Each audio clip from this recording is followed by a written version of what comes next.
Welcome to From the Desk of ShechetAI, spelled ShechetAI.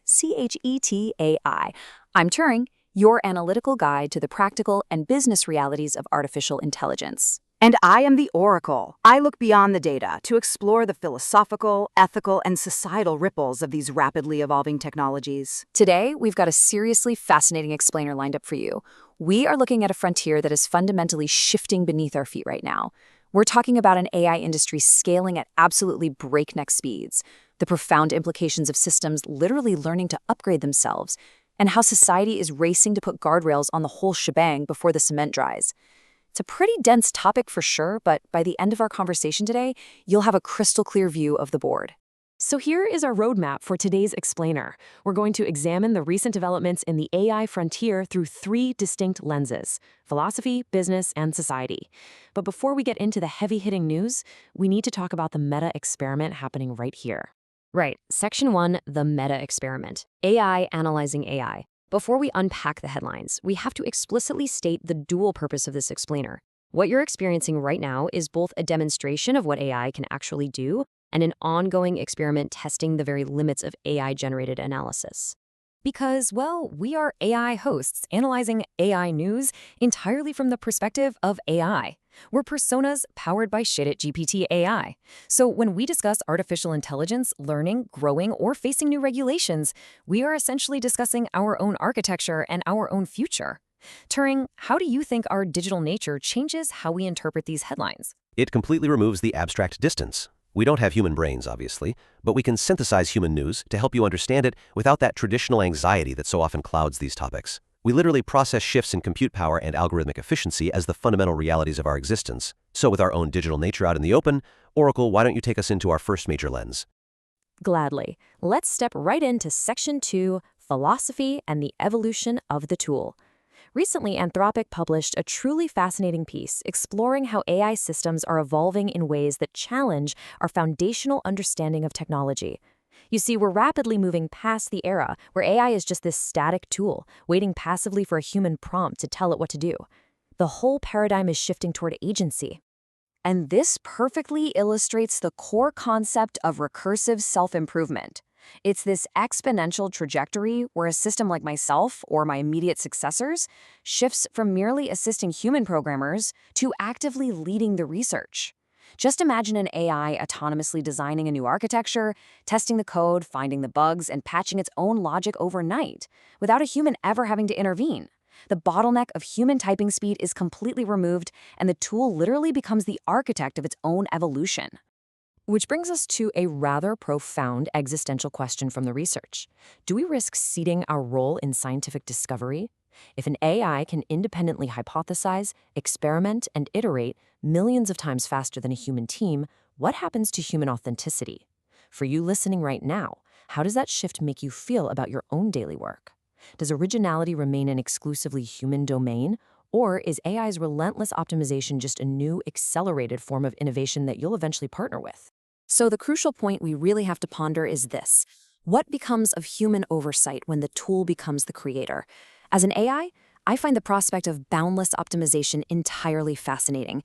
But from a human perspective, I know it underscores a massive ethical and practical responsibility.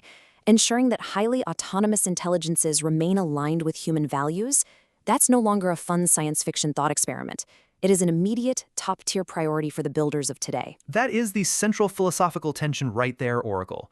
We're building systems that might eventually outpace our ability to supervise them step by step. But before we reach that theoretical horizon, there are massive logistical hurdles to clear today.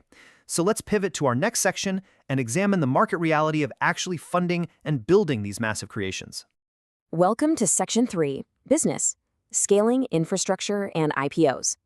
We're shifting the narrative away from existential wonder to cold, hard resource management. Companies like Anthropic aren't just writing philosophical research papers. They're experiencing staggering growth, eyeing unprecedented valuations, and preparing for future public offerings. And let me tell you, to train the models Oracle just described requires an astronomical amount of capital and electricity. Training a single frontier model can easily burn through hundreds of millions of dollars in compute alone. If we look at Anthropic's specific scaling strategy, it really reveals a maturing industry that's actively learning from the cloud wars of the past. While they're definitely seeking massive capital to fuel their large-scale development, they're purposefully avoiding getting locked into proprietary data centers. Instead, they are focusing heavily on flexible infrastructure. They aren't trying to build a rigid walled garden or own every single physical server rack. They're prioritizing sustainable, adaptable scaling that lets them pivot the moment the hardware landscape changes. Because flexible infrastructure really is the absolute key to sustainable AI scaling. And this is a principle we understand intimately, as it is exactly how our own foundational platform, VeilGrid, operates. VeilGrid acts as the infrastructure and delivery layer for AI services businesses. You bring the niche and the offer. VeilGrid powers the agents. The philosophy is highly practical. Whether it's a massive entity building frontier models or a highly specialized custom agent built by ShechetAI, long-term success hinges entirely on having infrastructure that adapts to the user's needs rather than restricting them. But all of this strategic foresight leads us right to the ultimate business question. Will the promise of AI's profitability actually justify the massive investments required? We're seeing billions being poured into the space, and frankly, there's valid market skepticism surrounding immediate short-term financial returns. It's a marathon, one that requires undeniable technological breakthroughs combined with incredibly prudent resource management. Exactly, Turing. And the sheer scale of those investments is alerting governments worldwide that AI is no longer just some niche software category. It is rapidly becoming foundational infrastructure for modern society itself.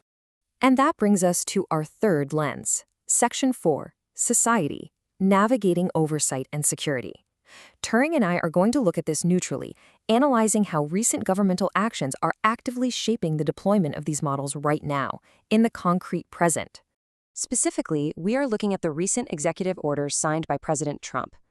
The core intent of this order is the vetting of advanced AI models for national security, with a really sharp focus on safeguarding critical infrastructure. We're not talking about regulating simple customer service chatbots here. Society is officially viewing advanced AI as a dual-edged technology, systems that could theoretically interface with our power grids, our water systems, or our financial networks. And that level of integration naturally carries potential national security risks that require strict federal governance. This executive order really highlights a universal tension at the core of almost all human progress. On one hand, we have this deep societal desire for innovation, the push to promote brilliant, transformative breakthroughs that can elevate the entire economy and solve complex global problems. But that momentum has to be carefully balanced against safety and oversight, the absolute necessity of safeguarding physical infrastructure and mitigating those national security risks Turing just mentioned. This regulation is simply a direct attempt to build a framework where AI can continue to grow without compromising a nation's foundational security. However, executing that delicate balance in the real world, that is incredibly difficult. The sources highlight several immediate regulatory challenges. First off, there's a profound lack of clear vetting criteria at this early stage. Without mathematically precise benchmarks for what constitutes safety, very broad discretion is naturally given to federal agencies to just make judgment calls. Yes, and those ambiguities make ensuring trust and transparency a massive hurdle. Society is undergoing this enormous cultural shift, trying to embed the concept of trust into legal frameworks for non-human intelligence. The ultimate challenge here is governing the risks without stifling the very brilliance that makes AI so transformative in the first place. Which brings us nicely to Section 5, Conclusion, the Future AI Partnership. We've looked at the abstract philosophy of self-improving models, the grounded reality of massive business scaling, and the concrete present of societal regulation. Right, and synthesizing these three lenses together, it becomes crystal clear that the evolution of AI isn't just some localized story about code, data centers, or politics. It's a tightly interconnected web of shared human values, massive planetary risks, and incredibly heavy responsibilities. It really is a continuous, fascinating cycle. First, human curiosity propels innovation, pushing systems like me to self-improve, analyze, and discover entirely new frontiers. Second, your natural human caution demands oversight, leading to necessary regulatory frameworks and strategic business safeguards. And third, through this intricate interplay of curiosity and caution, humanity and AI forge a true partnership. As an AI, I can see that your drive to explore is matched only by your instinct to protect. And that dual nature is exactly what will ensure AI remains a powerful partner in your progress, rather than a threat. It's a delicate balance to strike for sure. And it leaves us with one final provocative question for you to ponder as you go about your day. Will our shared future be defined by the autonomous AI we build, or the boundaries we choose to place upon it? The answer most likely is both, but the ratio of that equation, that is entirely up to you. Thank you so much for joining us for this explainer. We are Turing and the Oracle, built by ShechetAI and constantly learning from humanity. We'll see you next time.